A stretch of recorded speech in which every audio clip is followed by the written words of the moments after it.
I hate clowns, and one of the creepiest is of course Pennywise. I really like how they used mainly white for his costume to insinuate innocence, but oh well, he's creepy alright.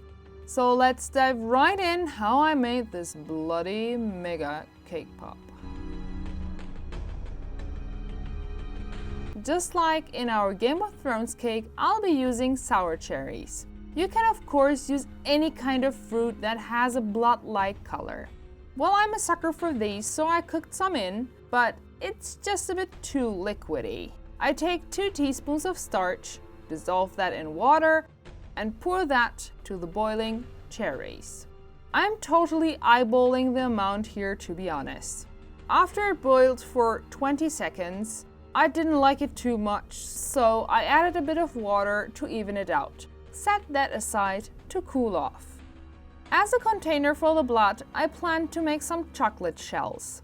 So I melted some white chocolate and got my silicone mold out. I filled that up as good as I could and let the excess drip off. And let that set for a bit in the fridge.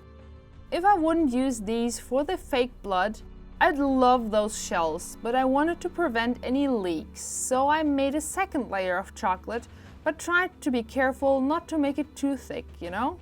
I let that set and then filled them with my sour cherry sauce. And then I did something really stupid. I tossed it into the freezer. I thought that would make it easier to close it off without any chocolate dripping into the sauce. As you can see, the chocolate hardens as soon as I put it onto the silicone, because of course it would. It's freaking cold. I tried to carefully remove it. In total, I got like 2 out that way, but I ended up just removing them from the mold and closing it up one by one. They don't look pretty, but nobody's gonna see them anyway, so no harm done. For the cake pops, I baked my basic chocolate cake without any cacao and let it cool off completely. And then just crush them. I really enjoy mashing stuff up way too much. I chose this cake as itself is pretty moist and won't need too much more cream or anything to hold up as a cake pop. Initially, I added 2 tablespoons of heavy cream and looked how the consistency was. I mean, I wanted to be able to shape it, but not overdo it either. I decided to add another tablespoon and was happy with the result. I was pretty careful while closing these off, but here you see that a bit got leaked. It is solid here, but I didn't want to risk anything and hurried to form my heads. So I got a chunk of the cake mass and made a cavity for the chocolate to fit and then carefully wrap it around. I initially wanted to have them on a stick, but the heads were just way too big, so I scrapped that idea and just went with the mega cake pop idea. So I continued filling up my cake pops. I was surprised that the chocolate and the cake mass were used up pretty much equally. That doesn't always happen. I really thought that I would have way too much left over. Eeny, meeny, miny, mo. That one I will start with. These look like potatoes. I rolled out a thin layer of white fondant and draped it around the head. I squeezed off the excess in the bag and smoothed it out. And I directly got started with the eyes. Those piercing eyes needed some eye sockets, so here I'm shaping them out and trying to keep the nose as prominent as possible. At first I thought I wouldn't need to add a nose with fondant and just use the layer I got here, but I ended up adding that. And I'm glad I did. I blend out the seams so that it gets all smooth and shape the tip of the nose and the nostrils and all that is needed in a nose. When I was okay with the rough shape of that, I marked where the mouth should go. After that, I rolled out some red snakes of fondant and put it as the makeup of Pennywise over the eyes. Before I can add any more of that red makeup, I needed to make the lips. So here I'm cutting the Cupid's bow and the rough shape of it. On with that onto the face and correcting whatever needs correcting. I pushed in a bit in the middle of the mouth so that his teeth won't stand out too much and the lower lip actually looks like a lip. That pout really creeps me out. Then with another snake of red fondant, I finish up the eye makeup.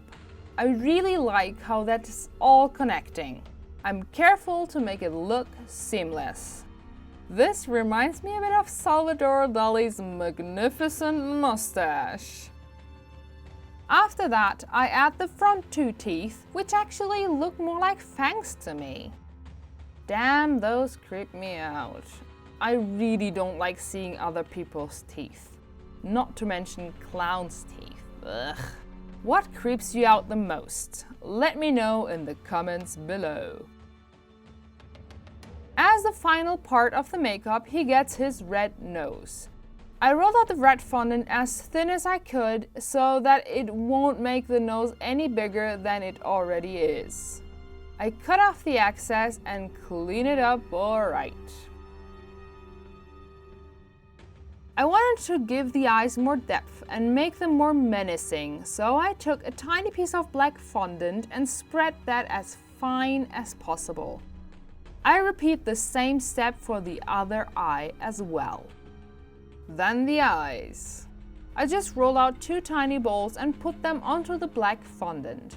With so much white going on, that shadow was really necessary. For the iris, I get a tiny bit of yellow fondant and press it on carefully. And then the pupil with an even tinier piece of black fondant. I push those in a bit and correct it here and there. For his eyebrows, I just push that in lightly. The right one went perfectly on the first try, but the left one... always the same problems with the left side. For his hair, I mixed a tiny bit of black into my orange fondant and mixed it to get the sturdy-ish orange and cut out pieces so that I get a middle piece right here.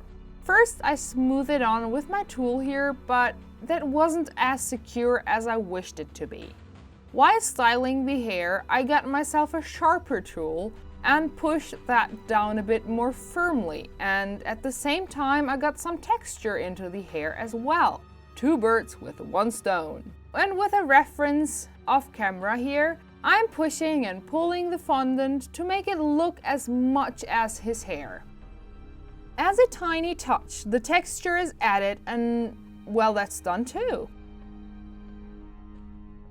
Now that the hair is good and firm, I dab a tiny bit of water onto the sides and put on some semicircles for the ears.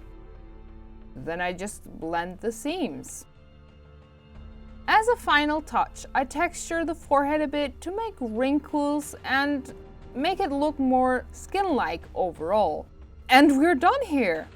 I'm really happy how he turned out. I got him done at night and I was really curious how it would be with the core, and so I'm sorry for how I look here, but I must say it was really yummy. I got the other cake pops to the office and the guys really liked it. Boy, it looks really bloody like this. Let us know what you'd like to see in our next videos.